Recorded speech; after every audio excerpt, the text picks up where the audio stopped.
Guys, kumusta? So, ako pala si Belly, hindi ako si Revo. So, nandito ako ngayon sa Taiwan and factory worker ako for almost 3 years na. So, for today's video guys, ay bumalik kami sa Melcao. So, itong Melcao na to is a buffet to na barbecuehan dito sa Taichung. So, if OFW ka na factory worker or caretaker or any foreign na tao na nandito sa Taiwan, so pwede kayong pumunta dito sa Melcao kasi ang sarap dito kasi sobrang sulit yung pera nyo. Ang per head lang dito is nasa 599 NT and meron din silang rate for kids, and then pwede kayo magpa-reserve online, and then pwede din kayo mag-walk-in. So yan yung Melcao. And nandito na nga kami and dumating kami mga almost 6 PM na sa gabi.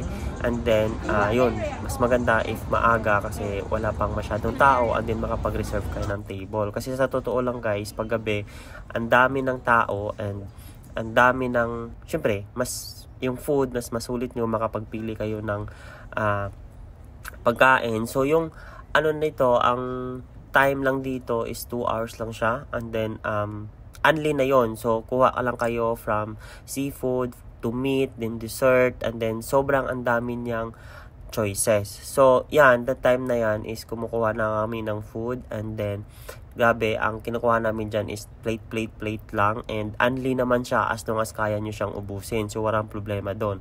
So, ang best tip dyan before kayo pumunta sa mga buffet or sa Melcao is kailangan gutom kayo or hindi kayo masyadong kumain para masulit yung bayad nyo. Yun yung parang sikreto lang dyan. Kasi pag pumunta kayo na parang maraming laman yung tiyan, so hindi nyo masusulit yung pagkain. So guys, hindi ko masyadong forte talaga tong ganitong pag-vlog na nag-audio. Kasi, ewan ko ba, hindi ko lang pero I'm trying. So, parang bago to sa akin. So, hindi ko masyado pang gamay kung ano ba yung dapat gawin sa pag-audio. So, parang nag-narrate lang ako, pero dapat hindi. Dapat bigyan ko siya ng kunting pakwela man lang. So, no. So, bakit nga ba kami nag-Melcao? So, nag-Melcao kami kasi yung isa namin sa makasama dito is magka-Canada na. So, pupunta siya ng Canada. Yan. Pupunta siya ng Canada. And actually, nandun na siya sa Canada nung na-upload ko na tong video na to kasi medyo matagal na tong Melcao namin. Parang pa-despedida na namin to sa kanya. What's your name? So, meron pala kaming kasama na dati nagtatrabaho dito, factory worker. At ngayon, citizen na siya dito sa Taiwan kasi nakapangasawa siya ng local. Local means is Taiwanese nagtatrabaho din dito sa Taiwan. Ang anak niya yung 2 kids. Yung 2 kids is anak niya. And then, nandito na sila sa Taiwan for, I think citizen na sila, and more than almost 5 years na siya dito sa Taiwan. So, yun yung parang isa din sa mga advantage pag makapangasawa ka ng Taiwanese kasi citizen ka. So, yan yung asawa niya, yung nakatayo, and then yun yung Filipina na nakapangasawa. So, yun. Ano ba TikTok namin? They are happily here in Taiwan. So, posible pala, diba? So, after namin nag-Melcao is pumunta kami sa isang coffee shop. So, ang coffee shop na to is almost 24 hours nakabukas.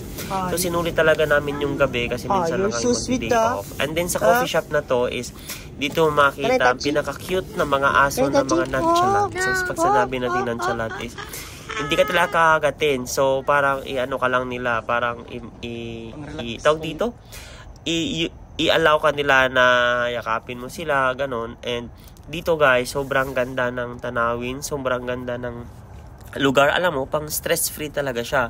So, kung napagod ka na sa trabaho mo, kung saan ka man ngayon sa Taiwan, humanap ka ng lugar na pwede mong pantahan, na pwede kang mag-enjoy, and then pang stress-free. Kasi kailangan natin yon bilang isang OFW din na gumala din minsan, alam nyo. So, yan. Ito yung parang, isa sa mga marketing strategy na para makapagdayo ng maraming tao. So, ang pangalan ng coffee shop is Luya. Ito, Luya.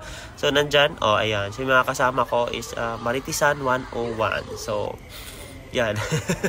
Nag-usap muna kami dyan habang nagkakape. So, nagkapila talaga kami dyan. Ang mura ng coffee, hindi ata siya umabot ng ng 200 per cup. So, sobrang sulit na ang stay namin kasi almost mga madaling araw na ata kami niyan umuwi. And yun lang, chika-chika lang, and then banding-banding. So pag-usapan ng mga buhay-buhay.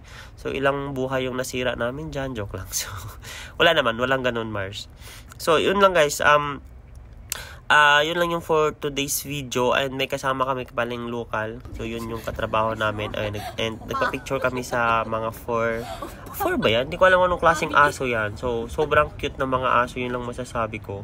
And then sa Taichung, if magtanong kayo ng address kung saan ito, just comment down below para ma-share ko din kung saan yung address nito. Ang ginawa lang namin is nag-Uber lang kami papunta doon kasi mo yun yung pinaka-easiest. And then pag mga madaling mga midnight na kasi wala nang masyadong bus, so that's why nag-ano na lang kami, nag-Uber para mas madali and mabilis kaysa sa mag-commute ka.